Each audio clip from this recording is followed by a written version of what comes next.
So good afternoon, everybody. Welcome to today's talk, photography. I am now being joined by Paul Wilkinson. How are you, Paul? I'm very well, thank you. Thank you so much for agreeing to do this with us. We were looking through the magazine and looking at people from the magazine that we wanted to get involved with us.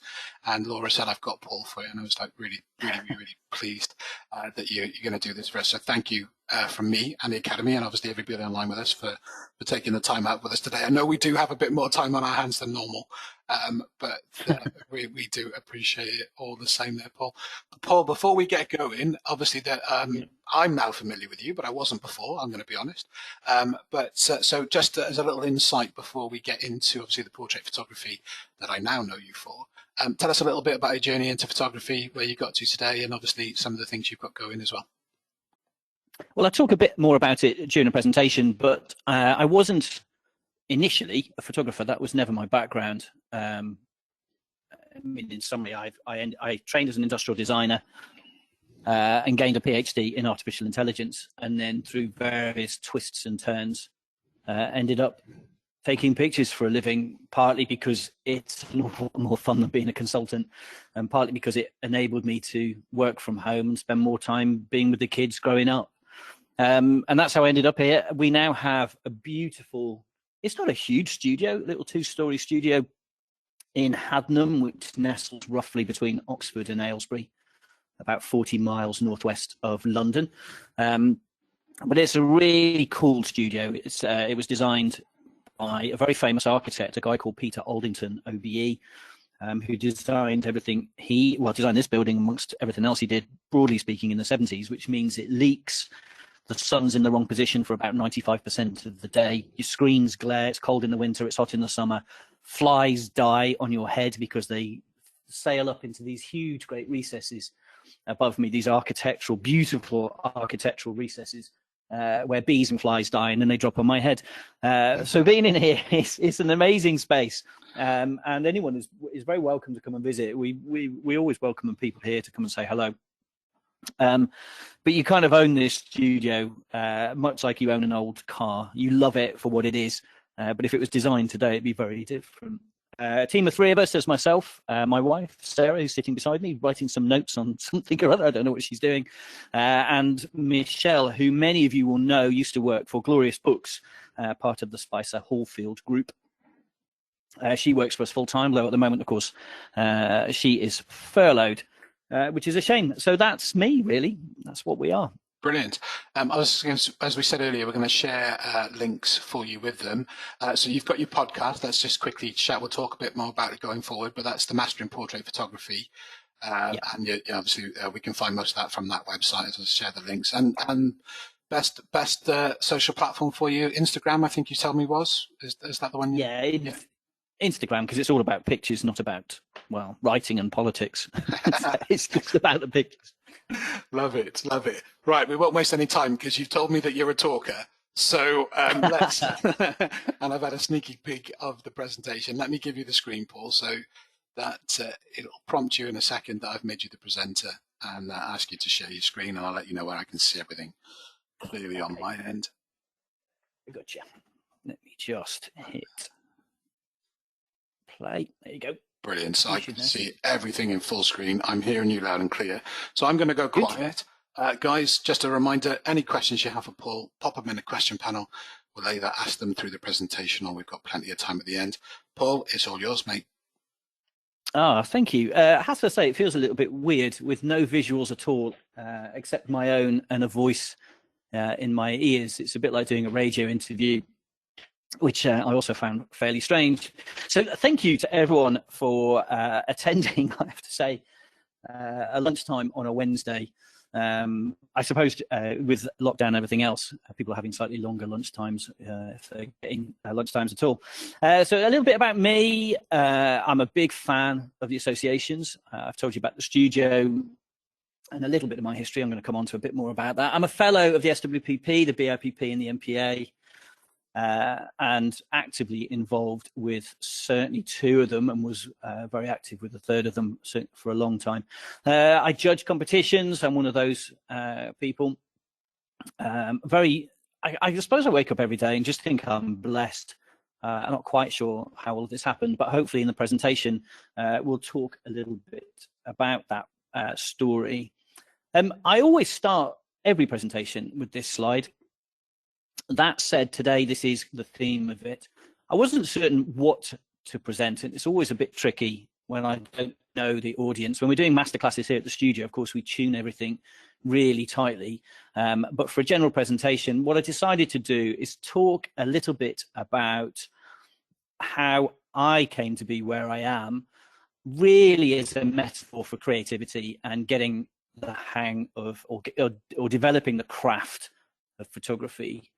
My dad, when I decided I was going to come out of consulting, I do have a PhD in computing, had a big salary in the city, was working all over the world, and eventually many pressures, mostly family pressures. I wanted to spend time actually seeing my kids grow up as opposed to listening to them on a mobile phone when I'm sat in a hotel room in New York or New Jersey or wherever I happen to be.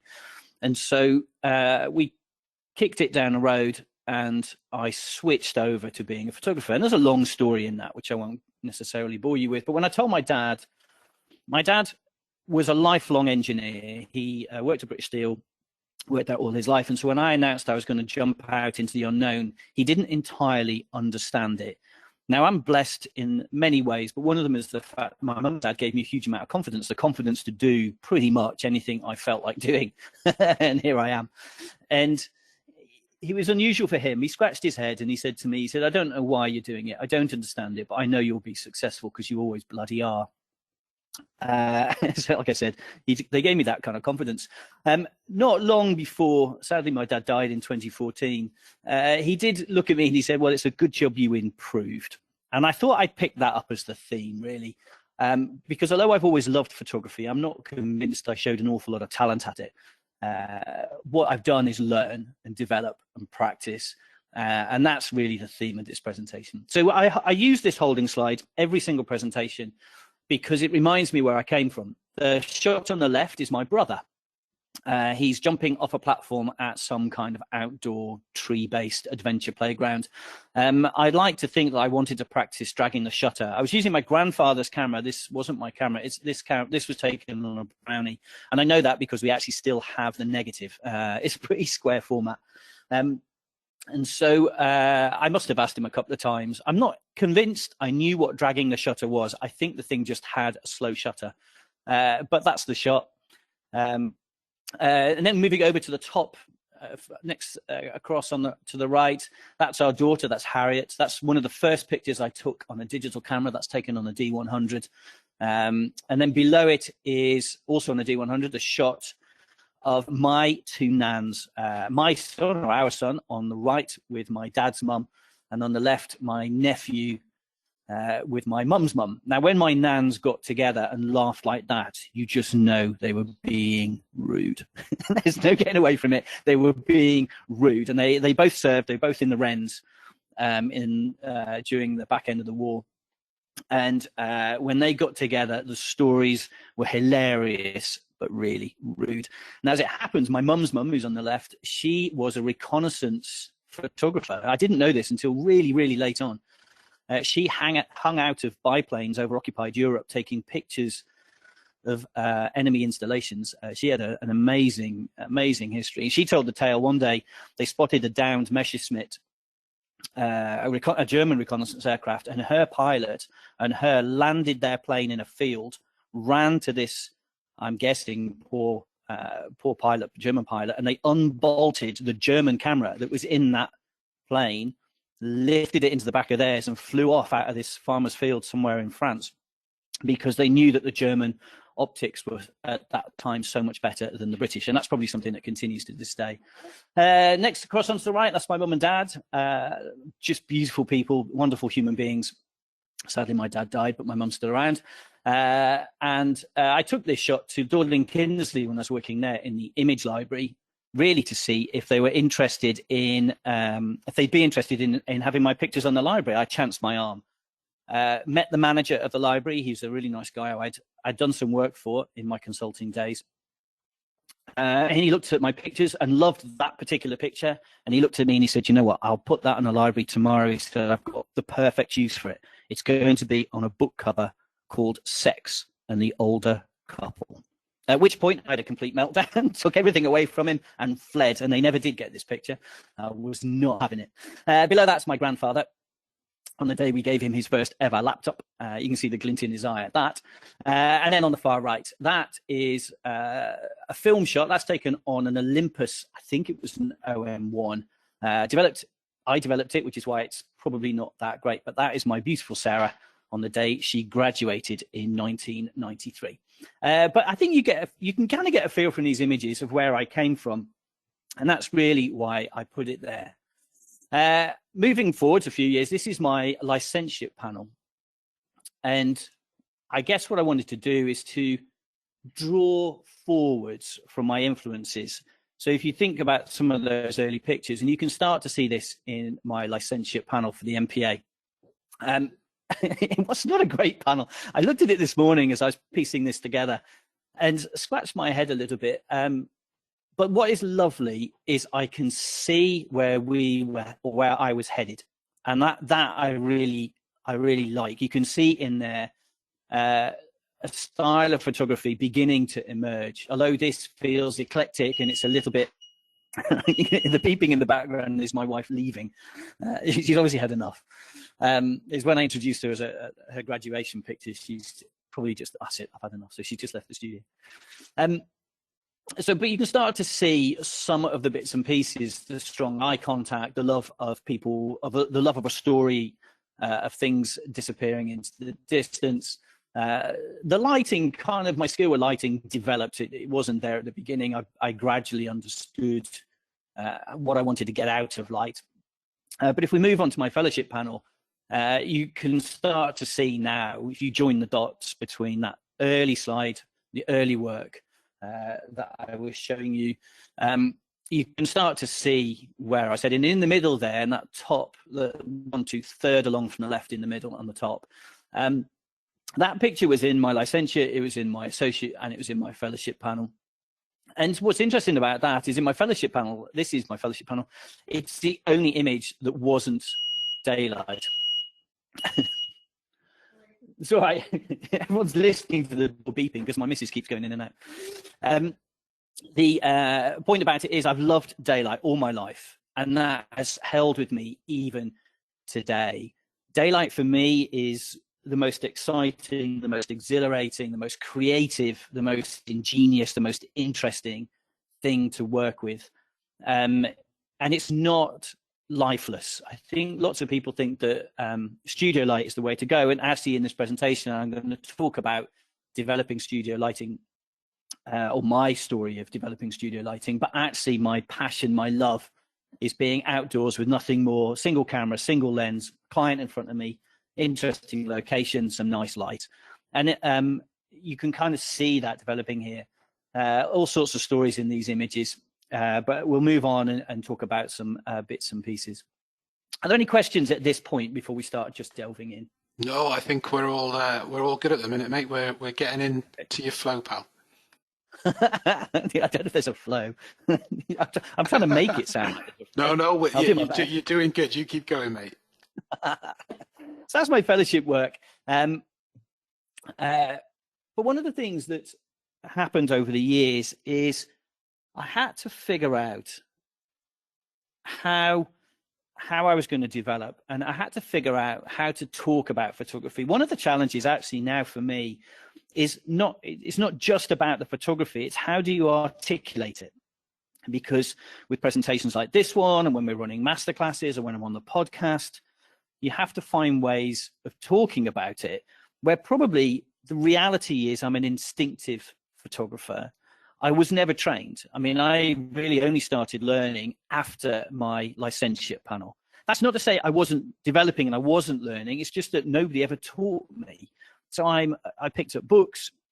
I'm an avid fan of just loving photos. You know, I don't tend to read too many of the magazines. I'm dreadfully insecure, which may not come across when I'm doing a presentation, but I'm one of those photographers that always has an inferiority complex, always had an inferiority complex. I suspect that's diminishing now, but I always felt like because I hadn't been trained, I wasn't any good.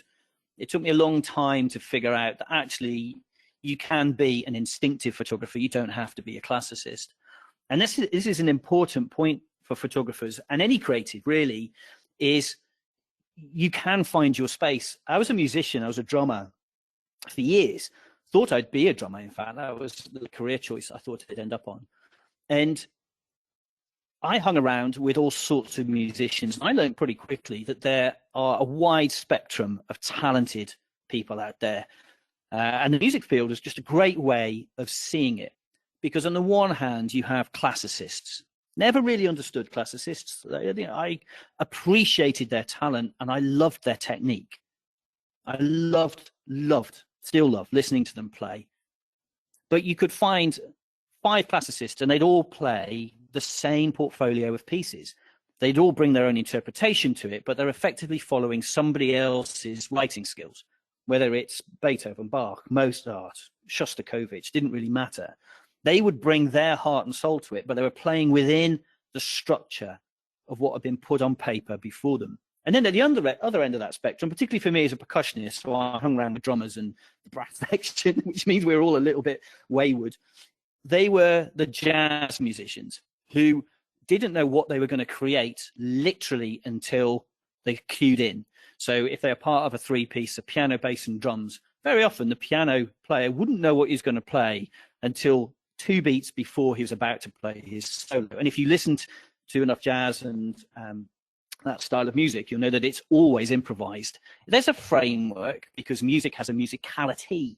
There has to be some degree of predictability. I'm not someone who really gets modern jazz as such, but as long as it's got a structure where I can feel the pulse of it, then I can appreciate that they're just making it up as they go along, but within a framework. So on the one hand, you have people who are following the dots, and on the other hand, you have people who are complying with the framework, but creating their own magic as they go. And I discovered through a period of insecurity, I think, that I'm more of a jazz player than I am a classicist. I don't really know what I'm going to do until I pick up the camera. Equally, I couldn't tell you how I did it afterwards. And that was the problem for me, partly anyway, was that people were asking me to explain how I created an image, and I couldn't tell you, in the same way that probably, a jazz drummer couldn't tell you what he played 2 bars before. But I knew I could somehow fit it within a structure. And so this presentation really is digging a little bit at that, and hopefully telling the story that you can be a jazz musician. You don't have to be a classicist. You don't have to follow all of the rules. You can do your own thing, develop your own skills. Yes, I now have had people help me in that, mentors and trainers. I've learned tips from all sorts of things, and I've learned to see and observe. But one of the big things I discovered in this process of going back through my images is that you bring your pictures with you. They're kind of your history. They're inside you. And so for me, when I started to look at the pictures that I really loved of my own, when I'm going through my portfolio and what storytelling I love, there were things that started to echo in my head. And in fact, the first 2 pictures on the left, I've known about my love of this style. These are E.H. Shepard's drawings for A.A. Mill, House at Pooh Corner, Winnie the Pooh, all of those books. And I have loved them forever. I love the storytelling. I love the simplicity. I love the framing, the composition, or layout of the image. I love everything about it. And then actually, it was last night, I was lying in bed at about 2 o'clock in the morning, and I woke up. I don't know why, something popped in my head that I also used to read my mum's original copies of Enid Blyton's The Famous Five. Sophisticated reading. Everyone else is out there reading philosophy and things, and I'm reading The Famous Five as a teenager. But I remembered the drawings, and I drew a card for my sister the other day, and there was something about the drawing I did, and it just chimed. So last night I got back up and I looked up the illustrator, and her name is Eileen Soper. I didn't know that until this morning, early hours this morning. And I found the picture number 3, and then of course I'm familiar with the Famous Five picture on the right. And what's interesting about them is I've carried these compositions or these ways of laying out an image and the storytelling in my head pretty much ever since I can remember. You know, if you look at E.H. Shepard's drawings, he's even got depth of field in there, that slightly sketchy stuff in the background. And that's my love of a shallow depth of field, but with horizontal lines crashing through a frame. Then if you look at Eileen Soper's work, again, you can see some of that storytelling. Also, if you look at that image on the right, look at that for aggressive cropping straight through one of your subject. You know, I just think that's genius. And if you listen to judges and you look at competitions and things, very often people will critique a tight crop. And you, if you're in business, you'll also know that very often, you know, someone will say, can you please put somebody's head back in, the top of someone's head? And actually, if you look at Eileen Soper's work, she very often cropped in tight on the page. And what a wonderful thing, you know, this has been going on a long time. And then the final one, going back to my history, this is a fairly terrible drawing, really, but it's one that I did. I drew this from reference. I think it was a calendar. And I've only got this because my mum is going through that process of unloading her attic. And she chucked this at me the other day. You can see it's got a little bit damp and wrinkly, but I drew this when I was about 13 or 14 years old. And what I find interesting in looking backwards is you can see in this picture, and you can see in E.H. Shepard and Eileen Soper's work, you can see my reference points. And in spite of not being trained and not being a developed photographer necessarily, certainly for a long period of time, somehow I've carried that love of a tight crop, strong eye contact, storytelling, lines through a frame, without even knowing it. I've carried that through into my photography. And that's my point. You bring your photography with you. They're your history sort of manifest. You know, it might be that you're photographing a new client, it might be a new situation, new lighting, but you're still going to have this vast wealth of memory on which to draw. Okay. Having been somewhat embarrassed numerous times when people say, how do you do what you do? Not just embarrassed, but also my wife would give me a right old kicking, because I'd come off stage at the photography show or wherever I happened to be, and she because somebody asked me, how did you do it? And I'd shrug and say, I have no idea. And she would, you know, berate me, pointing out the fact that people have paid good money to hear me talk. And it appeared that I just kind of shrugged and took a picture. So what I did over a period of about a year is I spent time during each shoot thinking about what I was thinking, if that makes sense. What is it I'm doing? It is instinctive. I am a jazz musician. I'm not a classicist. I've learned some of the rules. I've ignored most of them. But I had to stop and think, right, what on earth am I actually thinking right now? And this essentially is the latest variant of that. It'll probably keep evolving, I think. I don't suppose this is fixed, but it gives you an idea of the construction of an image. The outer ring is what you do all the time. The timing is pervasive.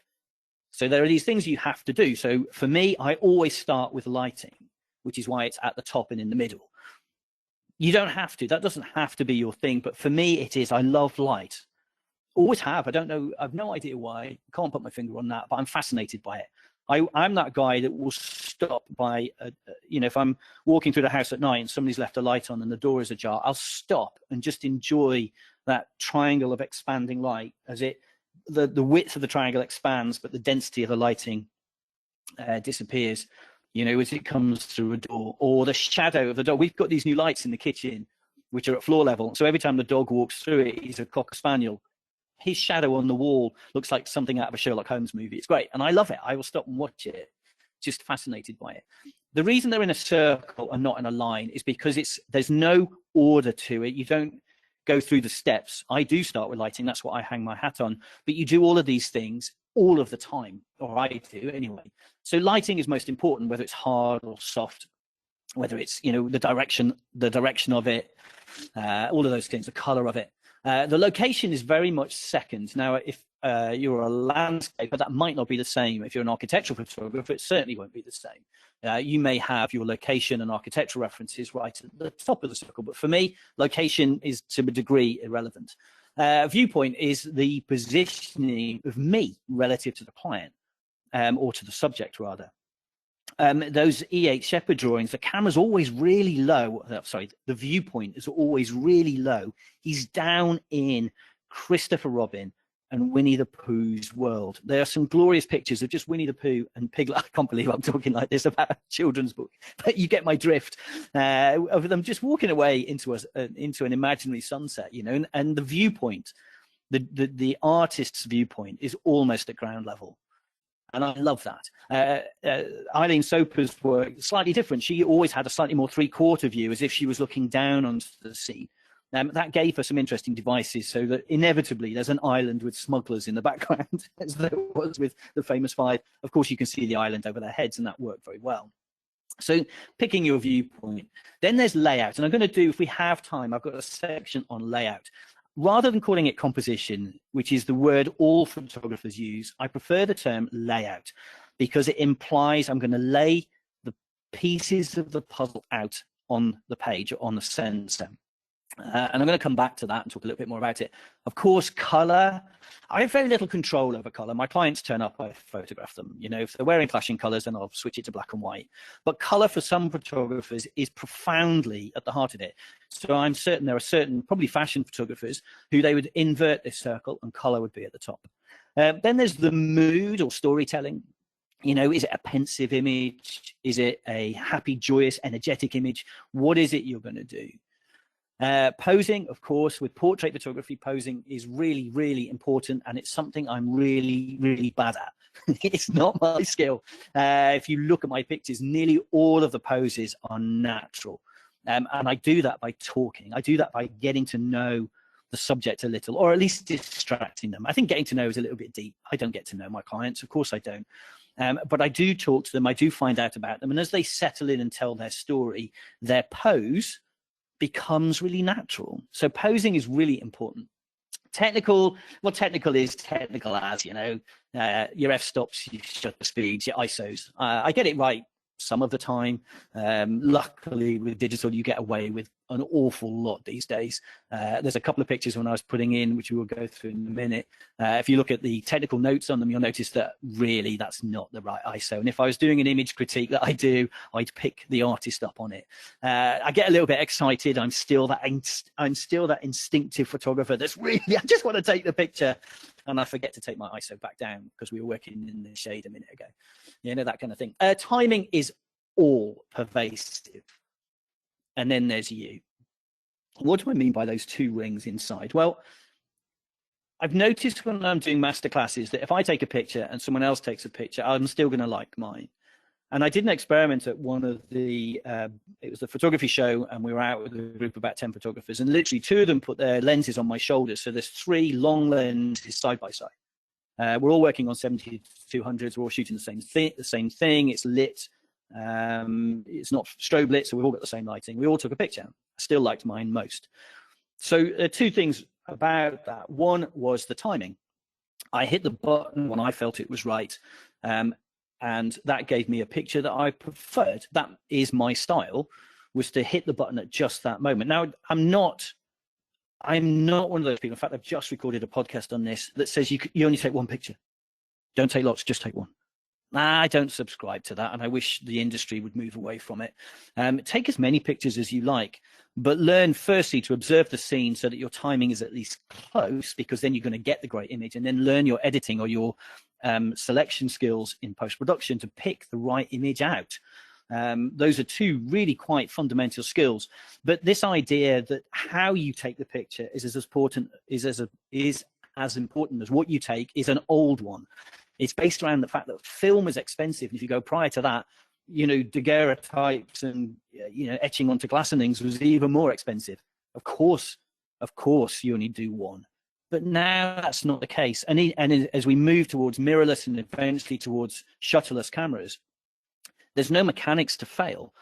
You know, I mean, my D5 has definitely come to the end of its life simply because I do take so many pictures, and for that I'm paying a price.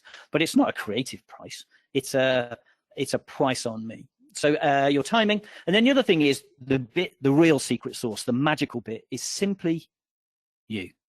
It's everything about you. It's the way you interact with your subject. It's the way you make them feel. It's the way you feel. They're really, really important. Those bits of you that are injected into the image. They're not just important, they are everything, because they're the bit that makes it a personal image, something that nobody else can replicate. So in the end of the day, when Sarah says, I've got to learn how to talk about what I do, the truth is, I still don't entirely know. But these are the things that have gone through my head. Oh, by the way, I don't stand at the beginning of every shoot going, right, lighting, location. I don't. It's just, I do it instinctively still, but I've just learned to think of it. Photography is a head game. I've written this in because it's important. It's particularly important in the sense that there's nothing else going on. You can do this with an iPhone. You can do this with a very expensive Hasselblad or a Phase 1. It's all in your head. What you create at the end of the day, ignoring some technical aspects about bit depths and pixel resolutions and things, it's all in your head. So let's talk about some pictures. One lesson I've learned over the years, for goodness sake, don't put your camera down. This is Sam. This was the end of an engagement shoot. I went on to shoot her wedding, and they've in fact carried on being a client of mine over the years. I've put the technical notes in the bottom so you can see camera and settings and all the rest of it. I'd actually put the camera away and was about to leave, and I turned around, having said goodbye to her partner's or fiance's parents. It was their house. Spotted this chair, and there was no way on earth I was leaving without having a picture of it. Lighting is interesting, right, to me. So there's a window here with light coming in that way. There's actually a window here in the background coming in that way. And then there's a little bit of light coming in over my shoulder, more or less. There's also a little bit of door light. You can't see it, but there's a door behind her with some glass. And so it's just lots of lighting. Again, you can see what I mean about posing, very natural posing. This actually won an award, location portrait photography, and I could just see in the middle of there. Clearly, when I was putting the tech notes in, I've managed to miss one, and it's sat right in the middle of that frame. How irritating. Anyway, please ignore that. This is a guy, I do quite a lot of commercial portraiture, and that really, I don't distinguish these days. When I started out, I think I did. And I've learned over the years, actually, people just want a nice portrait. It might have a context that's going to be for commercial use or for a website or a brochure. It might be paid in a slightly different structure, but at the end of the day, people still want a portrait that they're going to love. This guy, I can't remember his name, but he's a consultant radiographer in Harley Street. I'd photographed his practice, and he'd walked us over to the new building they're about to occupy, which was yet to be gutted. And in there was a corridor, a window at the end. It was oak lined or mahogany lined or something. It looked pretty tatty, as you can see. There's a sign missing on the door in the background. And he was just talking to me, and I just said, "Oh, put your hands in your pocket, look out that window."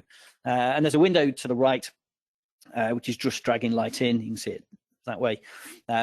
You can't see the actual light source, but you can see what it's doing. And he just did it, and that was as simple as that. Very effective image, and he wasn't very confident. He didn't really want to be in front of the camera at all. Anyway, when he saw this picture, it's now blown up huge behind his desk. A very James Bond-esque, I think.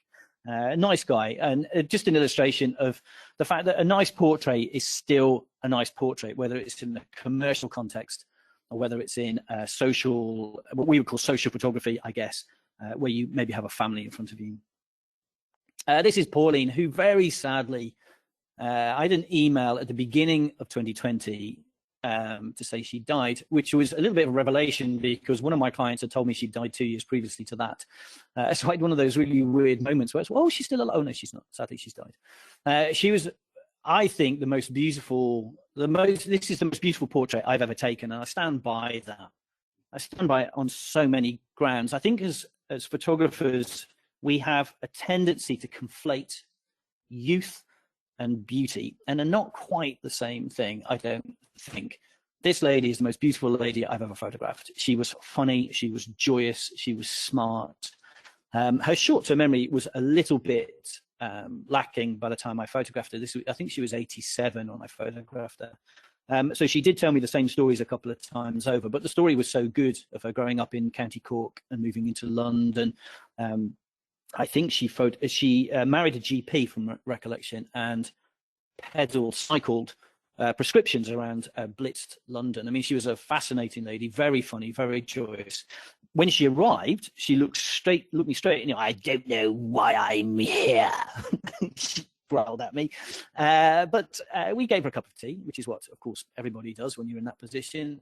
calmed her down. She told me stories, and about 40 minutes into the hour session, she relaxed. This is also a commercial portrait. It was shot for an espresso bar, and she at that point was their oldest caffeine consuming customer, and she just came in to be photographed on their behalf. But she was just lovely, and there's this point at 40 minutes in where she suddenly relaxed, and I could see it. I could just see it, and because of that, you get an energy in the image where she's thoroughly enjoying her time, and because of that, the viewer of this image, I think, enjoys seeing her. And there's an interesting aside about the psychology of portraits off the back of this image. I went downstairs when we had one of our open days, and there's a lady sitting looking at this image, which is blown up huge on the wall, crying. And I kind of sat down and I grabbed her a cup of tea and said, "Is something right?" She said, "Yeah, that's my mum." And I said, "Oh, is it? I'm sorry, I didn't know." No, she said, "Not really." She said, "But it just so reminds me of my mum, and I'm just sitting here having a moment." And I think there's a whole presentation in its own, which we won't go into here in any detail, which is about how images like this, how portraits affect you. I got into a debate on Instagram one day with a lady who said that I had clearly captured someone's personality, and I shouldn't have done it really, but I was just I was being playful, but it got me into trouble. So I haven't really captured a personality because I couldn't tell you really what someone's personality is. What I've done is create an image that allows memories for you to echo around your head, because to one person this might be their mum, to somebody else it might be, I don't know, an old person who they nursed, to somebody else it might be, let's say, an elderly school teacher or piano teacher. And those memories are going to be different for everybody who sees it. The overlay of the character you think she has is actually yours. It's not hers, not really. My job as the photographer is to get out the way. So I stood there taking the picture, but the viewer is going to see this person as if they were me. My job is to get out the way. I'm sort of like a catalyst or a conduit between the viewer of the image, the ultimate viewer, and the person. Anyway, cue a lot of toing and froing because I got told I was being rude, which I didn't mean really. I was just curious to talk about the fact that I think the great thing about portraits is they enable you, or enable memories to echo back. Just as they do for me, let's say, of the pictures of Christopher Robin and Winnie the Pooh. You know, there's something about my photography that enables the memories I have of other things to echo around my head. Both these are award-winning images. This was an interesting one. Midway through a family shoot, this was back end of 2019, beginning of 2020, I think. I'd have to look it up. This is Carol, family shoot, and she suddenly said to me, listen, she said, "I need bag now." So, oh, great. I'm a photographer. I'm not going to turn that opportunity down. So I said, gotcha. Obviously, there are laws about smoking inside buildings and everything else, but for the purposes of creativity, so for film sets and things like that, there is a little bit of leeway. And so I encouraged her to drape across our couch, light up that cigarette and enjoy it. And there's something about her utter enjoyment of that cigarette that's coming across. And that's what works here. That's why this picture actually works. There's an elegance in the pose, and the lighting is fairly straightforward.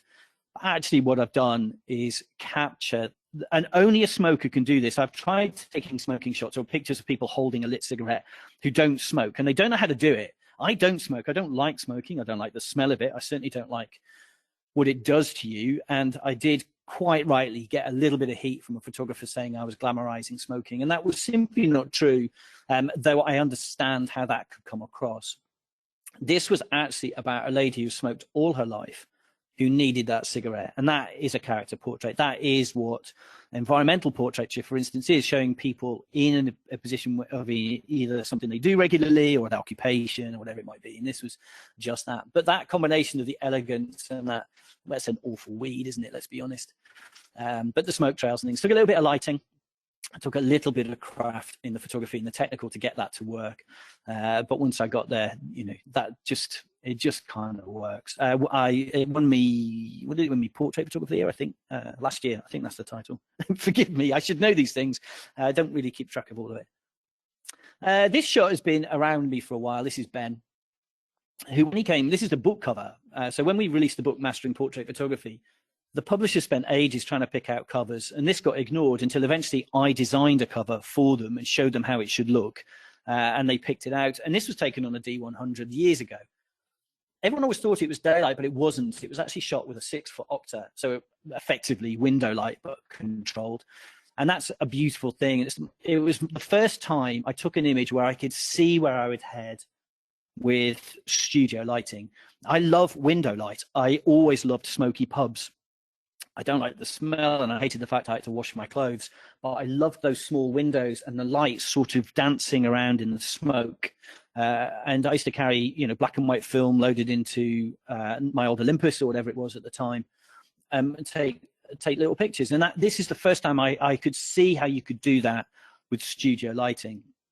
The other thing about this image is lots of people get hung up on pixel depth or pixel resolution. This was taken on a 6-megapixel camera, a D100. It's 6 megapixel, glorious 6 megapixels of it. But what was important was it had a really, really good lens on the front. It had Nikon's 35 to 70 f2.8, a metal barreled push-pull old school lens. I mean, I've still got it. As now I've gone mirrorless, or starting to go mirrorless, I suspect it's going to have to be retired. Simply because it's old, it's clunky. It makes this clacking sound as you zoom in and out. But a fabulously sharp lens if you got it right, and that's what has carried this image. And we've had this image blown up 1.5 meters big in the studio, and you can't see the pixels. I mean, it's been well produced and finished, but just the point being, everyone gets precious about resolution. Don't get precious about the glass you put on the front and your technique with it. If you get sharpness out of your lens, then actually an awful lot of that pixel resolution, or lack of it, can be forgiven. And this is sort of where we've headed. So there's me saying, oh, I really like natural looking studio light. Well, in fact, what I love is playing with studio light. And I've found a real fascination with it over the past few years as my confidence has grown. I would always say I was a daylight photographer, and we're going to come back to that as a recurring theme.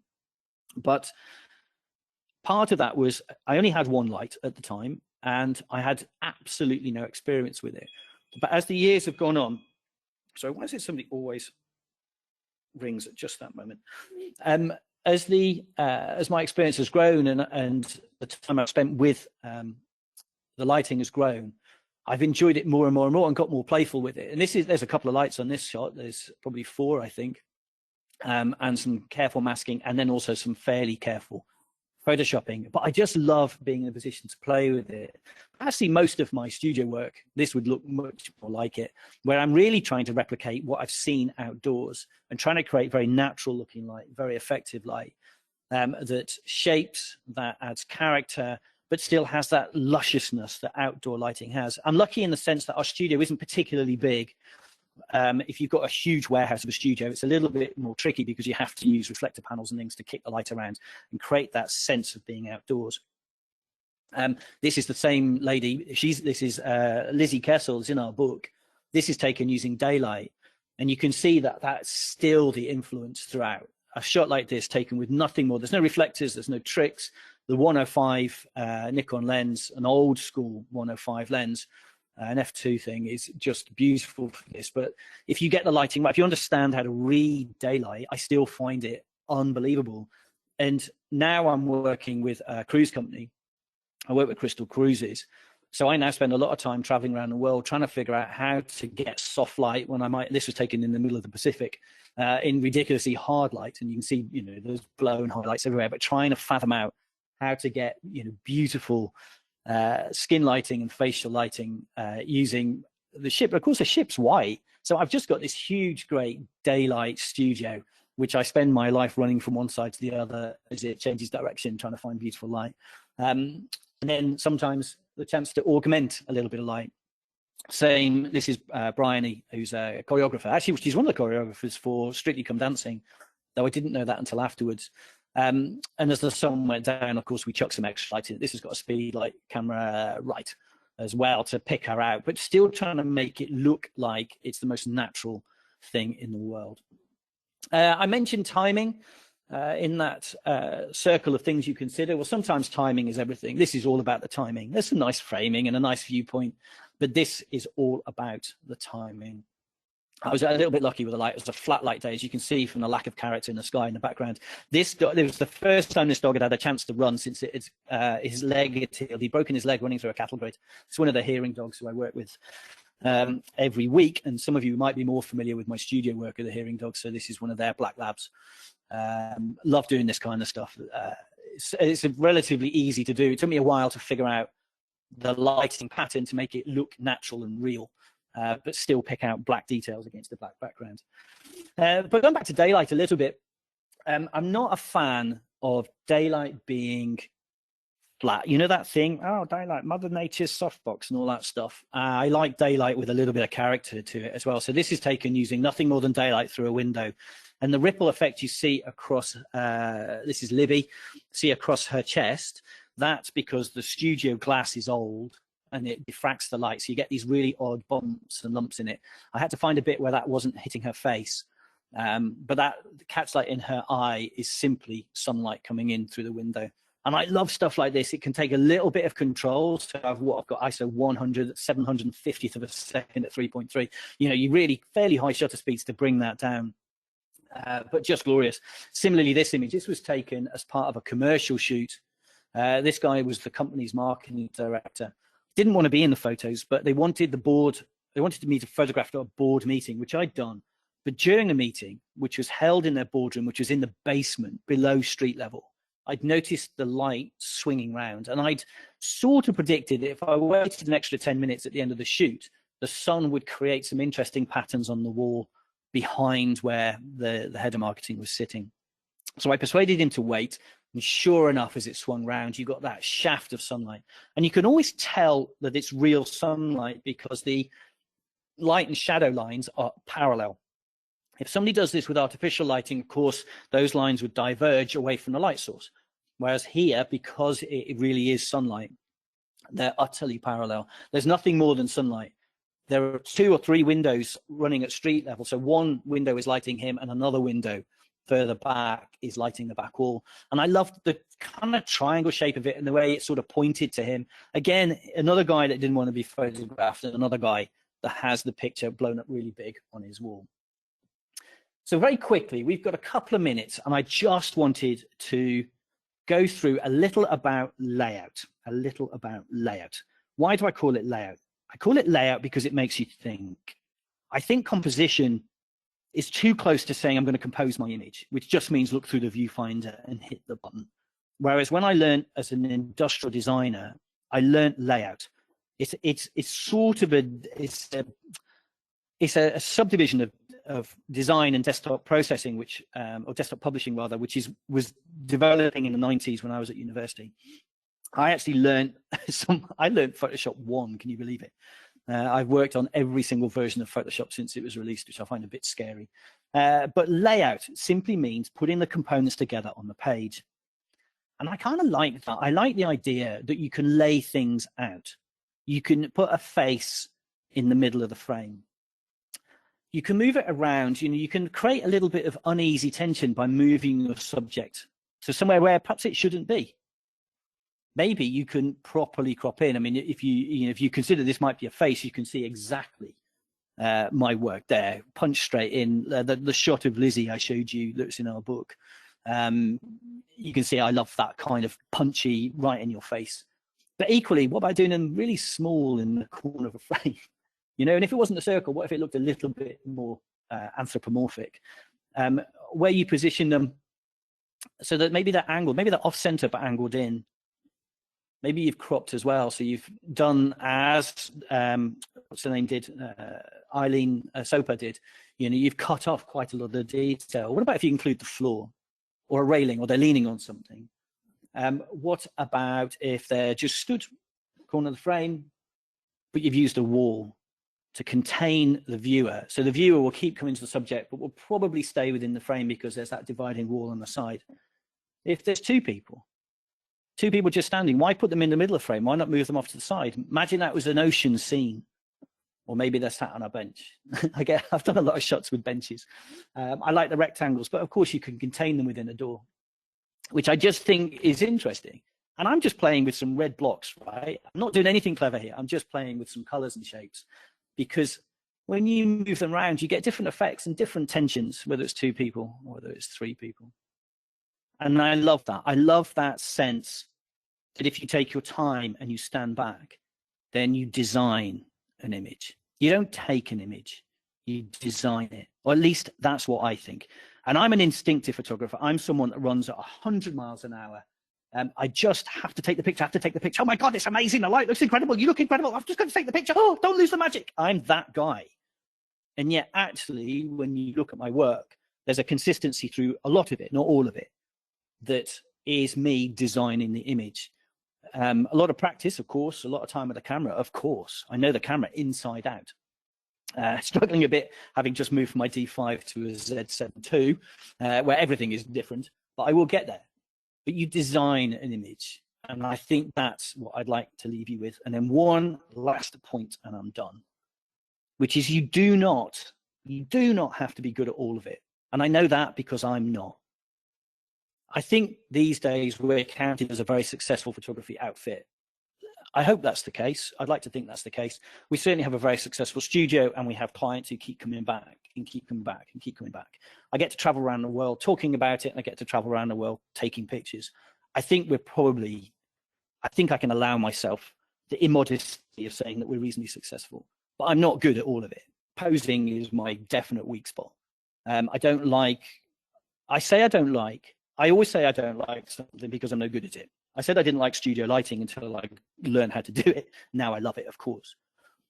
But you don't have to be good at all of it. Just find your thing. And that's my parting note. For me, it was always about the lighting, the timing, the characters involved. But for you, it might be a million other things, but you do not, no matter what people tell you, you do not have to be good at all of it. Just find your thing. And on that happy note, I'm going to hand control back to Jay. Thank you. Thank you, mate. Well, look, to be honest, there is questions for you, so we'll absolutely ask you them now in a second. But there's also lots of praise, and the word refreshing used several times for the presentation, mate. So I've sat here and I've resonated, if that's the right word, with so many things that you've talked about today. And I have to share with you, when you shared your image at the beginning of yourself, and I think you said it was your cousin or your nephew with your grandmothers, I have an image of me with my 2 grandmothers as a young 3 or 4-year-old, where the 2 of them are both kissing my cheek, something my dad took. Black and white, and then there's follow-up images of them laughing and crying with me, laughing hysterically with me. And I absolutely, and both my grandmothers being as rude as clearly your grandmothers, and my grandmother also being the story she told me just as she was not a wren, but she was a help in the war, but her war stories and dating before she met my grandfather, Christ, they're scary. Yeah. Scary stories. So it completely hit home. And then at 18, on my 18th birthday, my dad recreated the picture with them. And it's the last picture that I have with one of them. Well, I don't have either of them now, but it was the last picture taken with one of them. And I cry whenever I think of the image, and I have it in my room at my parents' house, is my old man cave, which is still there, thanks to my parents. When I go there and I see it, and I just, shed a tear. So I resonated with that straight away. And then it was really interesting that you brought up the Winnie the Pooh illustrations and the famous 5 illustrations and the illustrators. So my biggest passion before, the photography that I got into eventually was film and television. And when I used to look at my photography, and when I look back at my photography, going back to what you were saying about how it's in your head, is that my images definitely reflected what I was seeing in the movies. So I was seeing, even though I was creating portraits, I was looking at them from a from a scene point of view, the layout, if you like, the design that you've talked about. And my sketchbooks for my ideas, because I can't draw very well, the kind of, the faces, just the lines where the eyes and the nose are. But I look back at them recently because, again, like you, my mum found them in the attic. And they're all scenes from movies that I wanted to recreate into portraits. So it's a great thing. It's amazing. It's amazing. Right, the question panel. before we get too carried away, the first thing I'm going to ask you to do, Paul, is it easy to go back a couple of images on your presentation? Because I've still got your screen up. Can you go to the dog in the studio, the black and white hearing dog in the studio? Yep. So we've been asked very quickly, I know we've gone over, but we'll stick with everybody who wants to, most of them staying with us anyway, mate. Just a quick lighting breakdown, because it is beautiful. It's very simple, actually. I'll describe it, but what I would say is if you go over to Mastering Portrait Photography and put black in the search terms, you will find a walkthrough of it. There's actually a video on there and a walkthrough.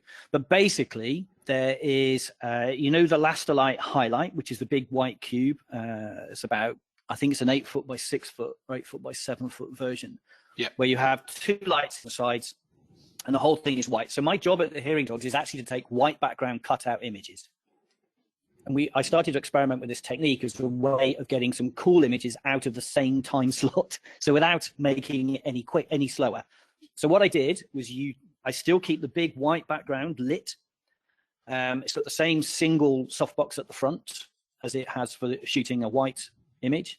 But all I do is get a bit of black velvet that's narrower than the highlight, and I drop it down the middle, which effectively creates 2 6 foot or 7 foot strip lights, either side to the back, pointing towards the camera, because it's the bits of the highlight that are not covered by the black velvet, and that's it. That's all there is to it. It took us a while to fine tune little tiny bits about moving the lights around to make sure those catch lights in the eyes look good. Also, this particular image, the dog is still sat on the white floor, and you can see that reflected in the bottom of his eyes, which for a black dog with dark eyes works really well. Sometimes we put black onto the floor as well. This image is almost straight out of camera. There's a black and white on it, but you can see the amount of dandruff on the dog. If this was a competition image, I'd have photoshopped it clean. But there you go, really, really simple. And if you head over to Mastering Portrait Photography, there's a video talking about all of it and the photoshopping to finish it as well. Brilliant. Right, mate, they're not going to be in any particular order. I'll literally go from the top to bottom. Okay. So just to make sure we do them. This was actually a reflection, which I thought was really nice, and I kept it. Anne, who's with us, she said that she recently did some research, a research degree on text, and learned that words used to describe the ragtag bag of information in your head was intertext.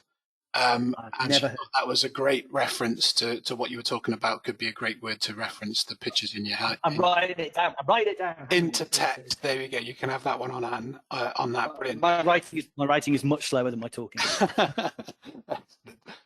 So we've been asked, it's a really good question, because you talked about, your panel submissions right back at the beginning, when submitting for a panel with the societies or any organisation or association, do you find, because you talked about being a judge as well, that they're quite strict on the rules about lighting, competition and rules, or do they give you that free rein with the artistic, interpretation? Okay, that is a great question, particularly as a judge, and we are forever grappling with it. Right, firstly, you need to know the rules. There's no getting away from that. If you are a piano player, you need to have done your scales, and you need to know what chord progressions and things work. It doesn't really matter whether you're a jazz piano player or a classicist. You need to know the rules. And the reason is you need to know, or you need to be able to show that you're breaking them deliberately if you're going to break them. What you can't do is willy-nilly stick stuff down onto the page. Not really that doing that. I mean, like I said, I'm an instinctive photographer, and everything I created, in fact, nearly all of my licentiate panel was stuff that I'd been messing around and photographing, and at that stage I'd had zero mentoring, nothing. It's a bit like a musician creating their first album in a studio, and they already had the songs, I just needed to put them into an album. The associate panel is tougher. So the first, your licentiate is to show that you can essentially drive a camera, and depending which association and what you're going for, can hold and control a shoot and a client. So if you're doing portraiture with the MPA, which is a professional photography organization, you've got to be able to show that you're in control of the shoot and the client. SWPP is a little bit more fine art. You don't have to worry quite so much about that side of it. But what we're looking for at licensure is that you've at least got control of the camera, appropriate depths of field, some basic composition. If you've chopped somebody's head at the top, well, you better make sure that it looks deliberate and you took a creative decision to do that. It wasn't just random. as you go through, when you get to fellowship, I was going to jump associateship for a second, but go to fellowship. Fellowship is whatever you want. Fellowship is to show your style. And if your style is you've broken every rule in the book in every single photo, but done it technically brilliantly. And by technically, I mean, you know, the exposures, you've printed it well, because usually these are print judgings. Your colors are good. You think the right things are in focus. You know, if you've got somebody's face, it's the eyes that are in focus, not the tips of the ears. Those kinds of things. You really need to be showing your craft at that stage. The hardest, by far, both to do and to judge, is associate, because there are still ground rules for what you can submit with most associations anyway. And you are just teetering on the edge of bringing it together and showing really what you can do. It's really hard to gauge both when you're putting it in, and you do need a mentor. My view is you should always have a mentor if you're going to do your qualifications, because they should be able to guide you through it. And also to judge, it's really hard because you're trying to figure out what the two datum points are, the ultimate artistry of the fellow that you're going to be, and the basic control of the licentiate that you are right now, and have you found that midpoint? And there's always that thing, you know, this is amazing, should we upgrade it? But then you start to pick apart little tiny details. So yes, you do need to know the technical, but that doesn't mean you have to be dull and boring. That's simply not true. You just have to have a command of it, and you can manipulate those rules to suit whatever it is you want to do. Brilliant. I'm going to jump to a question that's just come in, because the others are very different to this one. But with regards to how did you go about becoming a judge? What's the process of actually being a judge? I was asked. I trained. So I did 3 years as an understudy. So the MPA's process at that time was this. I had become, how did this all pan out? I can't remember the exact sequence, but I ended up judging. I got my fellowship. You have to be a fellow. There is some debate over whether you should have to be a fellow to be a judge. It's an interesting debate because, of course, some of the younger photographers coming through are bringing in fresh ideas and excitement, and you know, they're breaking the rules without even knowing they're breaking the rules. And should we involve less experienced photographers, let's say, into the judging process? Mixed bag of reviews on that, I think, from an excitement point of view, and from an acknowledging that some of the youngsters, that's an awful word, sorry, makes it sound patronizing. Some of the newer photographers are creating incredible work, and I think it should be recognized and exposed. The problem is that that's fine when it goes well. When it doesn't go quite so well, and you start to get that, well, what makes them think they're qualified to judge me anyway conversation, you need some answer to that. And you need to be able to say something. And the safety net that I think we will rely on is, well, all of the judges have been through it. All of the judges are well qualified. All of the judges are experienced judges. The MPA, I had to do 3 years of judging before I was allowed to be called a judge. So I did judging, but they listed me as a judge in training, I think. The SWPP has a training program, as does the BIPP, for training judges. But you do have to be a fellow. Now, if you are a fellow, if the question has come from someone who is a fellow of the associations or one of them, then all I would do is write in to whoever is the head of that association. So it would be Ray Lowe for the MPA, if that's the way you want to go. It'd be Terry Jones at the SWPP, and it would be Martin Baines at the BIPP. The others I don't know because I'm not a member of them. But that, if you really want to, then push yourself forward and see what kind of response you get. What you might get is, well, come and sit in on the judging and see what you think. You might get something like that. There you go. Brilliant, thank you, mate. Okay, so you talked, obviously, right when you're going through your processing, and you're saying that timing was a massive issue. The question is, how do you decide what the time is appropriate?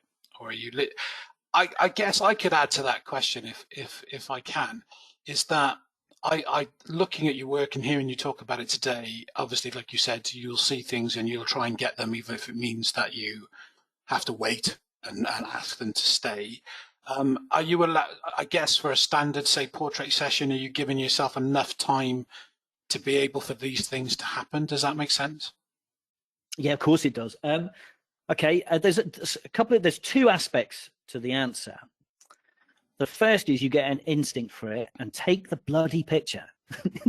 Just take it. If you haven't hit the button, you haven't got it. If you have hit the button, you might have got it. So often, if you look through my portfolio, if you went through all of the various settings, the EXIF data on my images, there's quite a lot in there where, frankly, the settings are awful. And it'd be because I was taking a picture in front of me, and the screens on the cameras are reflective, and I keep an eye on what's going on over my shoulder. And I'll whip round and see, let's say I'm photographing a toddler, and I'll see the mum and dad just hugging each other because they're so proud, and I'll fling the camera around and take a picture. But of course, the settings are all set up, because I shoot manual for everything. They're all set up, let's say, for a shady patch where I'm shooting the toddler, and the parents may well be sitting keeping warm in the sun. Take the damn picture and figure out if it's rescuable later. Don't lose a moment. The moments are, you can't replicate a moment. You can recover quite a lot of data off a sensor. So there's that bit of it. And then there's the other bit which you asked, which is, I think it's every professional photographer's balancing act, is how much time do you dedicate per client for the money you can make? In the end, as a professional, this is an averages game. And I've seen a multitude of presentations on this, but the conclusion I've come to is it's an averages game. And by averages, I mean the average margin I can make per hour spent, because that defines the constraints of my business. It defines how much I can do in a year. It defines how much time I'm going to have to, let's say, build my website, because we do all of our stuff in-house. So I've had and continue to have a policy here of only 2 shoots per day, maximum. Now, I know there are photographers out there just going, oh, dear God, rolling their eyes at me, bloody diva, doesn't want to, work too hard, does he? But our shoots are at least 2 hours. Sorry, I allow a 2-hour shoot. We don't usually shoot for 2 hours, but I allow time at the beginning to sit and chat and have a cup of tea. And we all know this as photographers, whether you're a professional or not. Very often, the family, let's say a family you're going to photograph, are stressed. They were stressed before they got in the car. They're stressed in the car. They're stressed getting out the car, and they're no less stressed now they're sitting in your studio. And that is not the moment to point the camera at them. So I allow time to chat. I allow time. We use this phrase a lot, getting to know someone, and of course that's rubbish. You don't get to know someone in 20 minutes with a cup of tea. But you do get them to relax a little bit, and you do get them maybe just to buy into the very thing they've booked. And remember that there's a contract between you and the person you're shooting. I know I'm going to photograph them. They know I'm going to photograph them. What we have to do now is just get everything rolling and get it relaxed. And the contract is that they're going to come back and buy some. I say contract.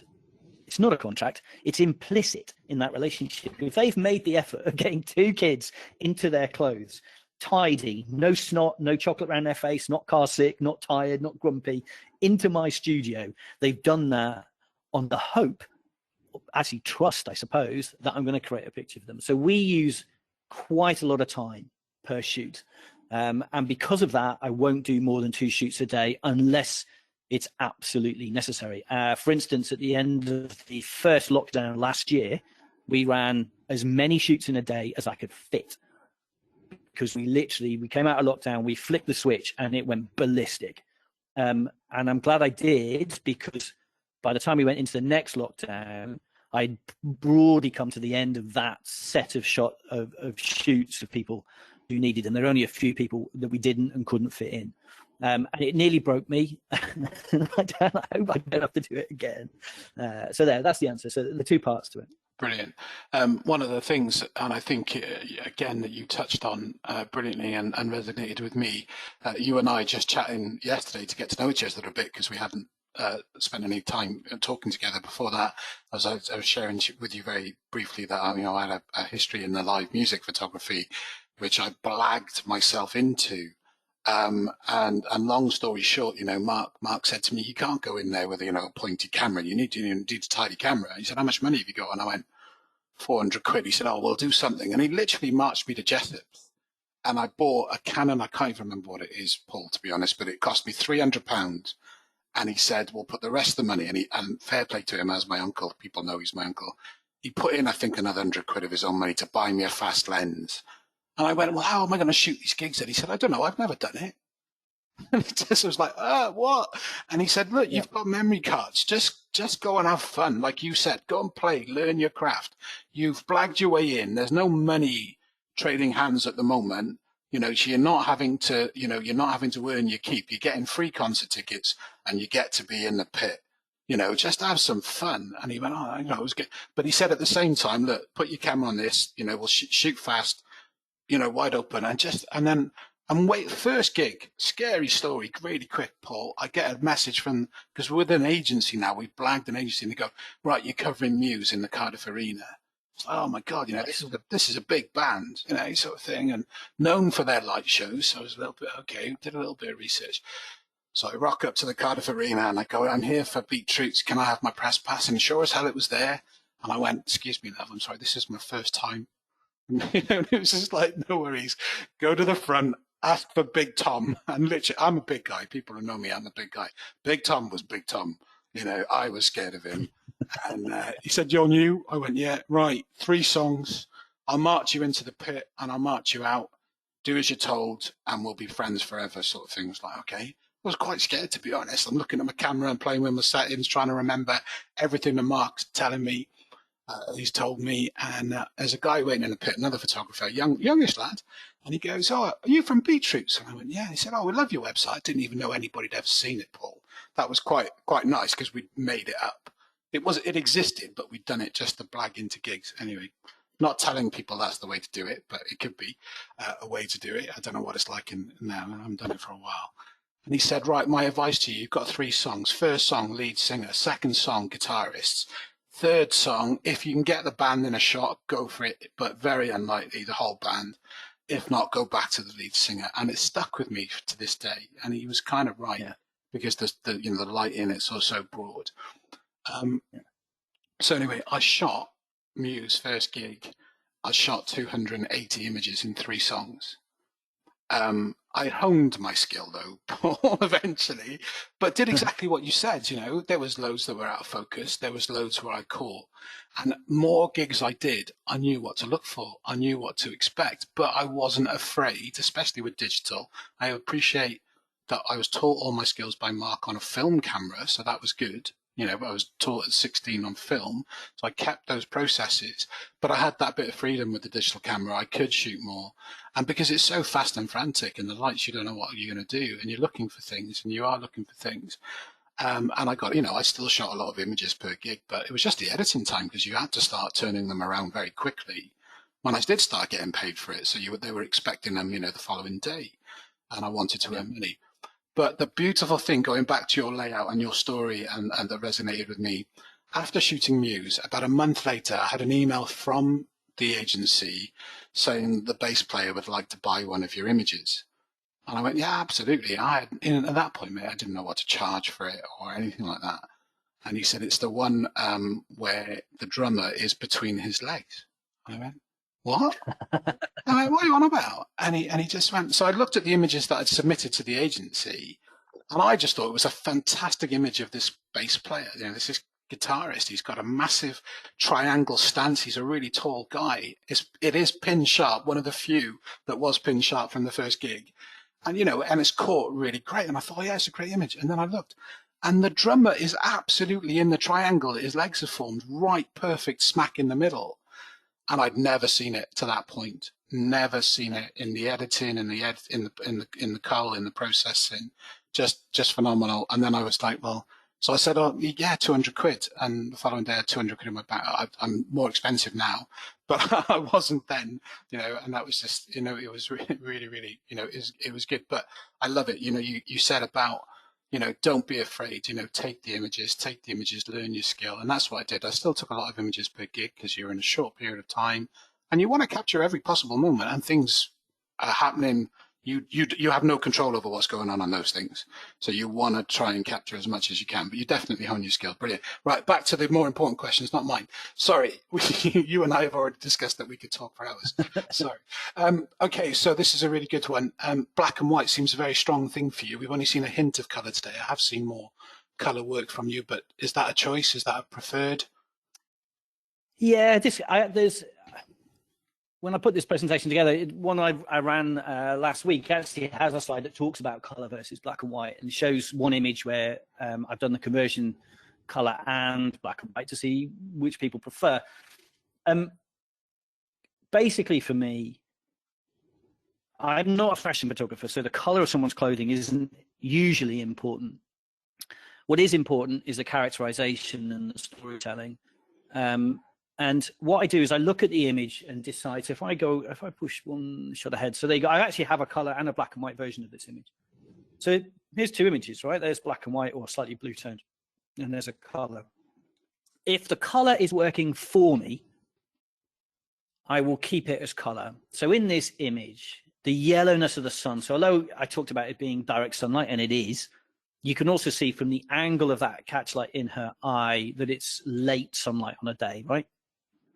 The yellowness of the sunshine as it's dropping, and the red of her lipstick and the green of her eyes are all working for me. There's something about storytelling in that picture that works pretty well.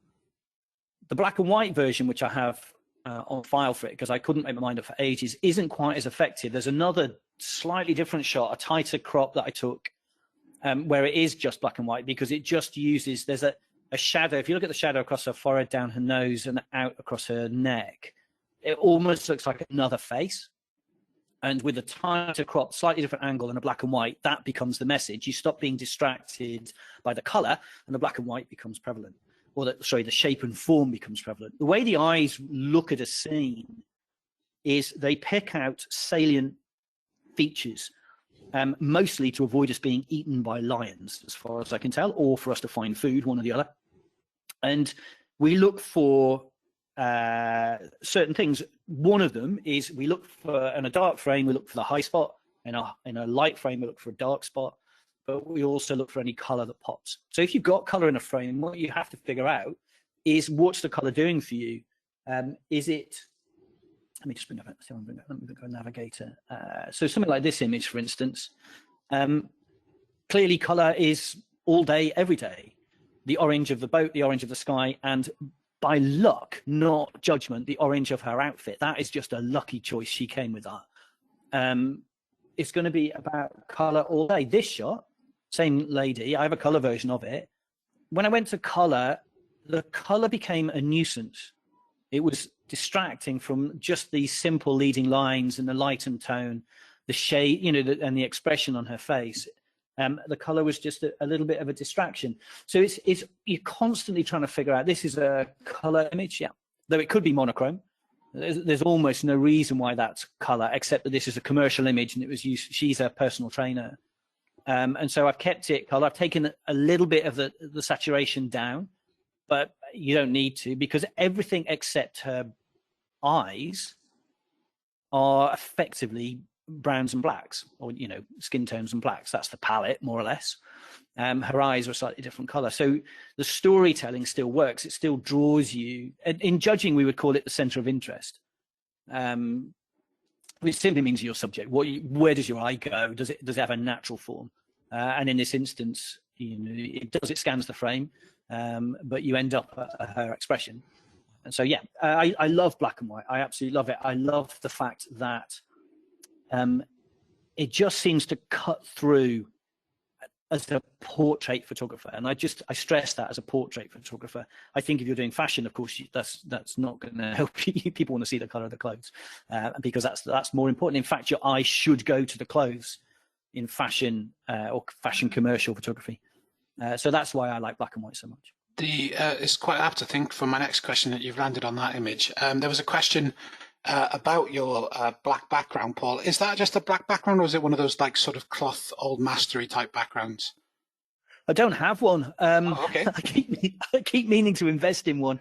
The thing with the business is every investment has to have a return, and I can justify certain things, and then other things are a little bit more tricky. So this was shot against black paper, yeah, which has actually got reflectivity. So I've got black velvet in the studio as well. If I wanted it to go to inky black, I would have used black velvet. And then I also have, I've spent lockdown doing 3D modeling, but building rendered backgrounds. So you take a picture of a wall texture somewhere outside, you put it into a virtual studio in 3D software, light it. And then if you look, there's just a little bit of texture been applied in there that makes it feel real.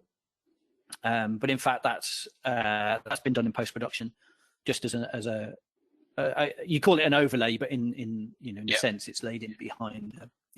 Brilliant. Just to add a little bit, one of the problems you have always with neutral black, unless you go to jet black, you always run the risk of banding, because if you look at that image, there's a vignette on there as well. Yeah. As well as lighting that's very zonal, there's also a slight vignette.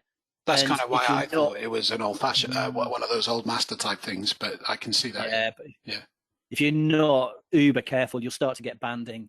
And by putting just a little bit of texture onto a neutral background, it just alleviates that problem a little bit, not completely, but a little bit. Yeah, so that's why it's done. Yeah, perfect. We joked about this, but we knew we'd get it. So we are being asked. Do you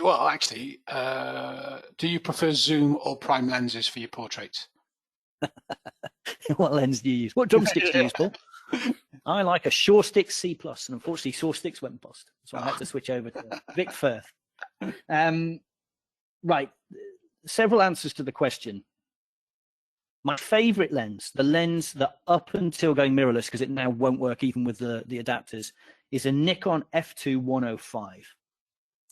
It's an esoteric old bit of metal barrel. There's only about 3 elements in it, but it just, something about it is magical.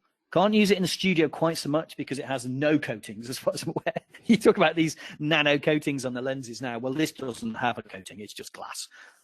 Last time I had it repaired, they told me that they no longer have any spares for it, which is probably just as well, given it won't work. Or it won't zoom, it won't focus.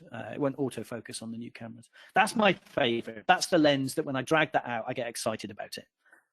The lens I use the most is the 70-200 f.8 VR2. It's not the VR3 because to justify the transition, it's such a small change to the version 3 of that lens that I couldn't justify another £2,000 spend within the business. My iMac is starting to show some interesting color things, and that would be higher up the list. And that's what happens when you turn pro, is everything becomes about the business correctly. When I was working as a consultant, I just funded it. I just chucked money at it. My wife didn't speak to me for 2 days when once we were on holiday with a gang of mates.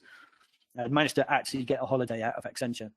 We sat on a beach, my camera bag's down, and we're about to get a coffee. And one of the lads said, "Do you want me to keep an eye on your bag for you?" And I said, "Yeah." And he said, "How much is that worth?" And I said, "There's about 10 grand's worth of kit in there." Because I've been quietly spending my money. And my missus didn't speak to me for 4 days when she worked up. I overheard how much it was worth.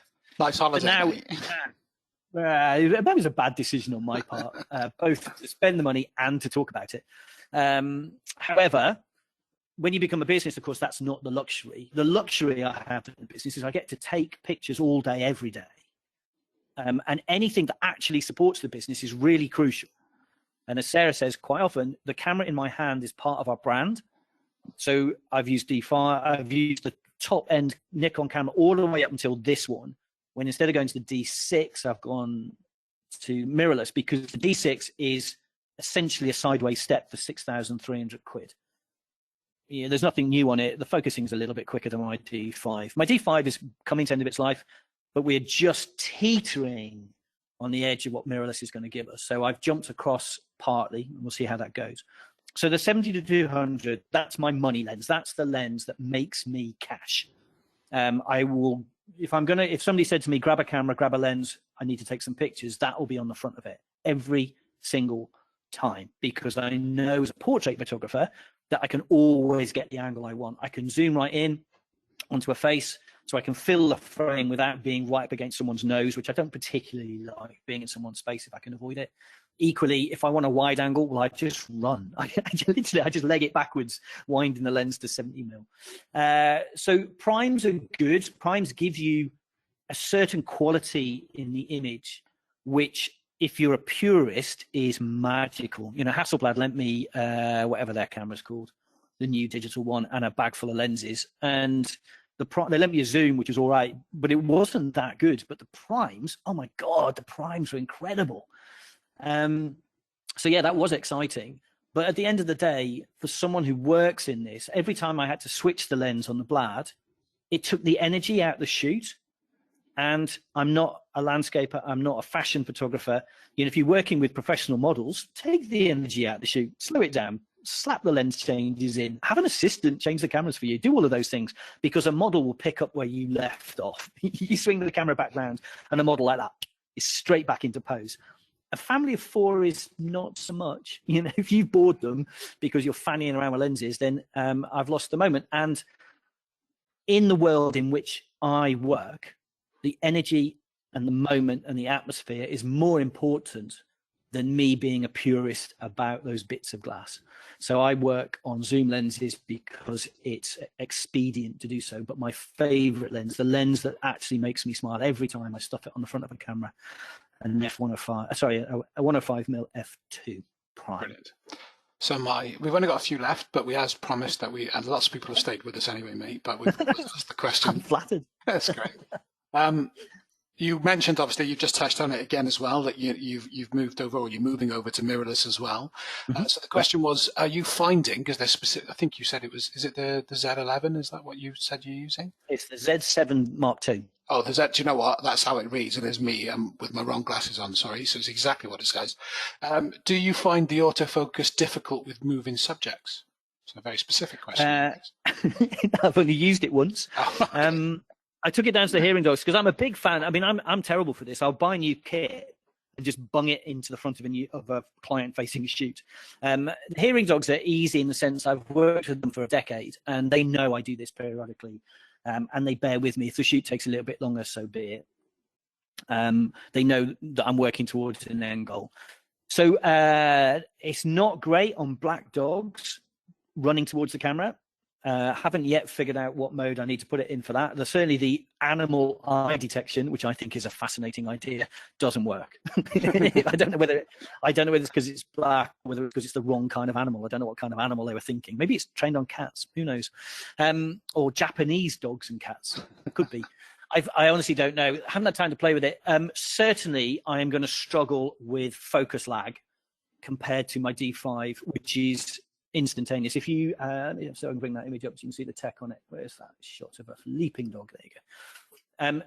One of the things I've always known about shooting moving targets that are dogs is use the fastest shutter speed you can. I mean, I'm at ISO 1600, and in fact on the D5 very often I'd go up to ISO 2200 and get the shutter speed to its absolute maximum, because then the mirror uptime is the lowest I can get it. That's why. So the focus system has the best possible opportunity to stay locked on the subject.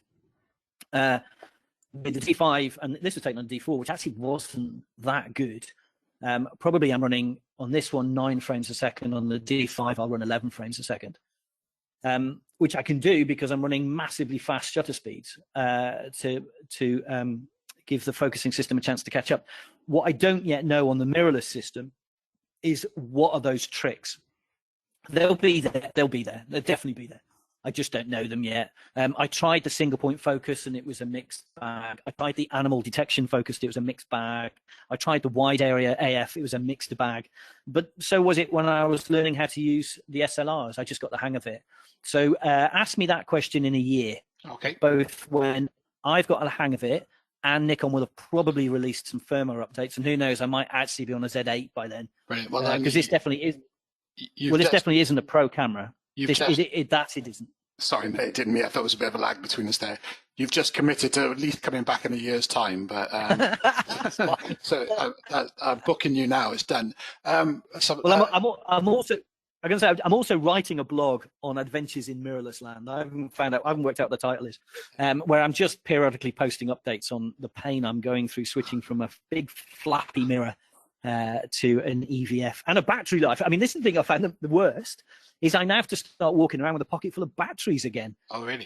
My D5 will do about 3,000 images on a single battery. This will do 400. It's kind of like, bloody hell. That's got to change, isn't it? It's got to change. Okay, lady, the smoking lady on your chaise or on your sofa. So I'm getting to the question because the first part of the statement is just praise. So we'll get to all the praise in a minute. So there's the question bit. Shutter speed for the sharpness. Were you on a tripod? No. No, I can hand hold to about a 15th of a second. The reality here is that shutter speed is deceptive. I think I was trying to get the glow of the cigarette tip, and I think I photographed her lighting it and then just didn't correct it afterwards.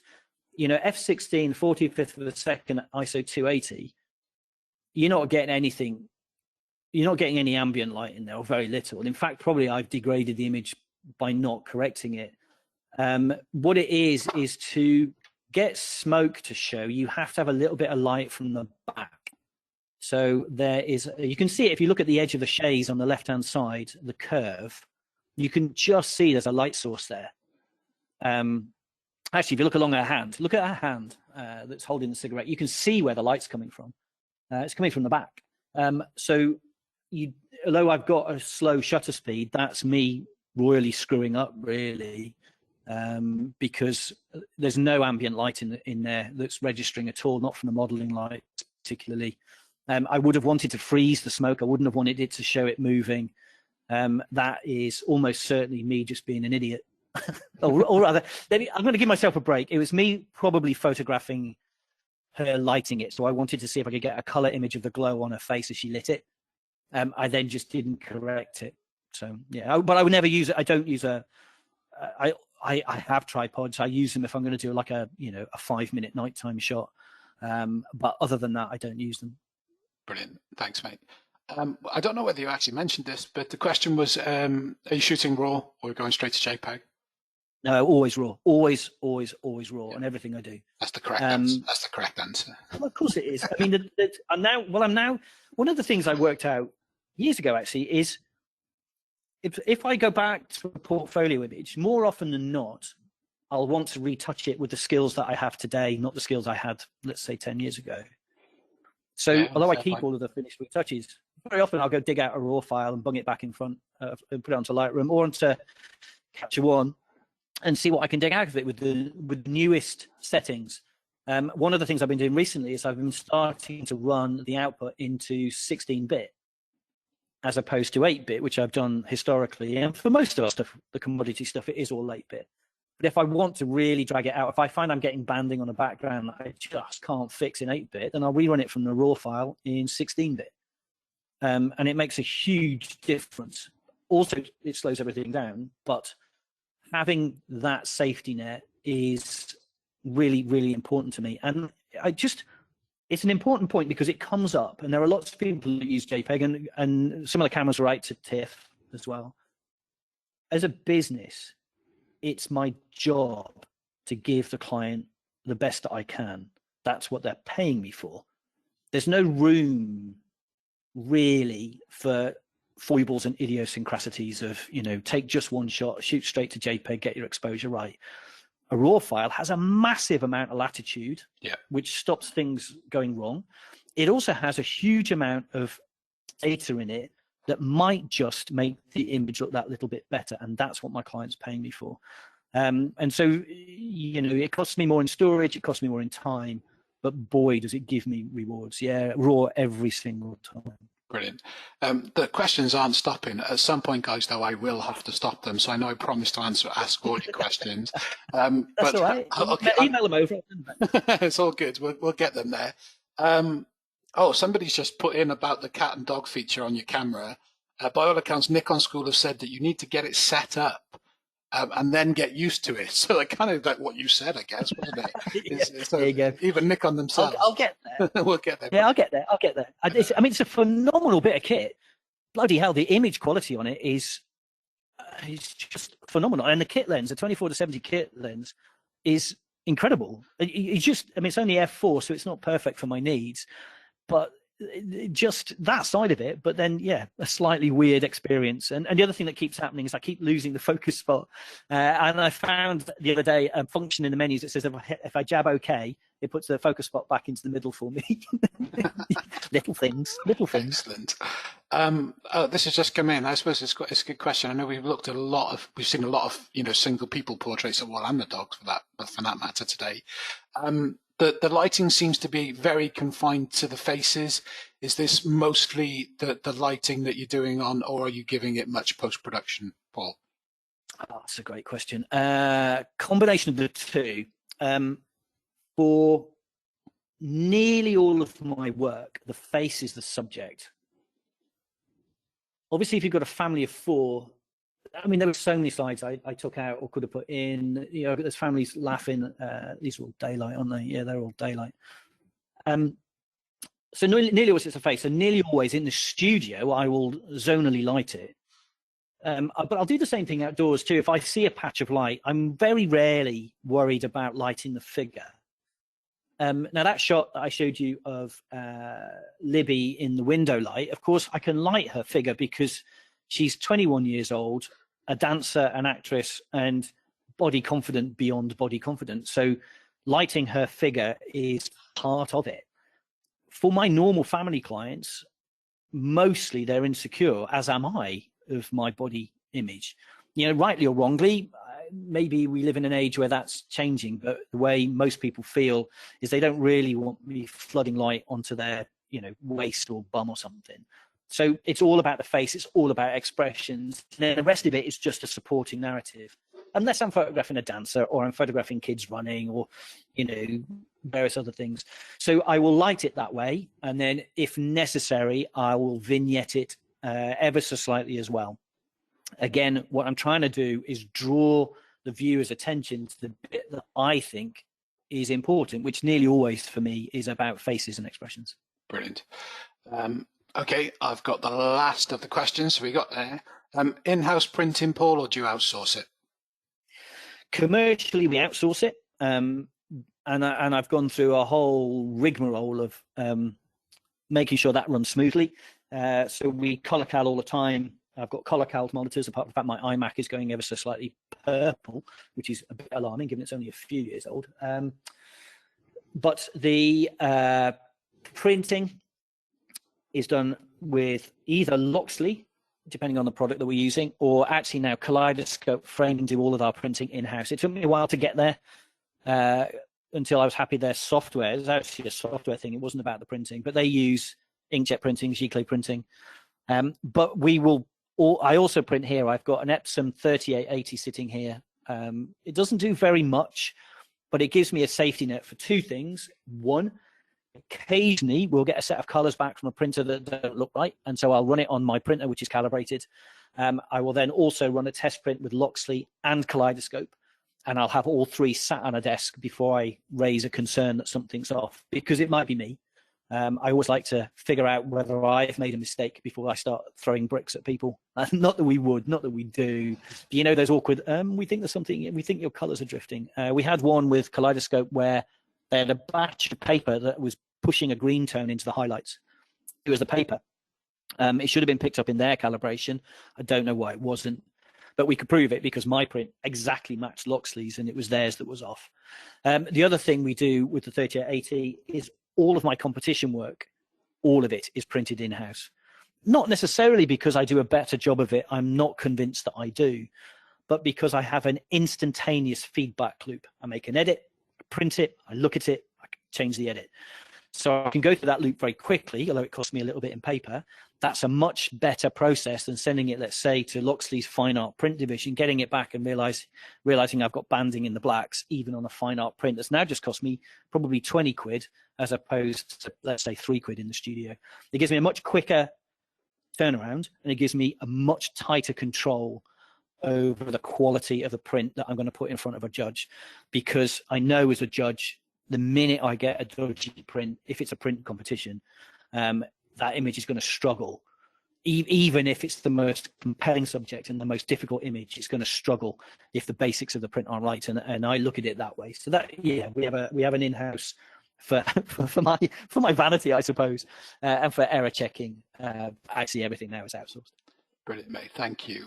So a couple of things I want to share with you. I took the screen back so we could just see, they could see the links of where to get to. But gentleman who's already today, since been on with us, has gone to the masteringportraitphotography.com and just come back with what an amazing resource. So you've heard that from not me, but from one of the delegates today. So absolutely, you know, we'll talk about that more in a second. Got to share this with you. So our Laura has been on with us listening. And, hello, Laura. And she says, thank you so much from your friend and fan on there. Laura, you kiss ass you, but I do love you too, darling. She's our favourite, Laura. We all miss Laura. Well, Kaleidoscope backfilled with more Lauras, but I just found out that, you know, we didn't steal her on purpose. But we still have a very good relationship with Kaleidoscope. But no, we love it. We love Laura to bits, and she made this happen. So not just from me, you know, she's arranged all this for us, so which is brilliant. I'm going to put you on the spot, Paul. I'm going to bring you back in a year's time because you've already committed to it. So we're definitely doing a year's time on mirrorless cameras and the pitfalls and whatever, or you've binned it in a year's time or whatever it is.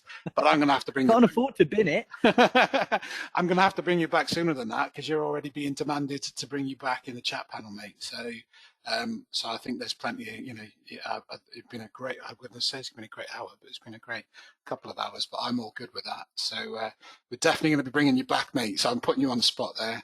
So it'd be my pleasure. Brilliant, thank you. So guys, obviously don't forget, interact with Paul, masteringportraitphotography.com. He's got a great podcast as well that I did to check out yesterday.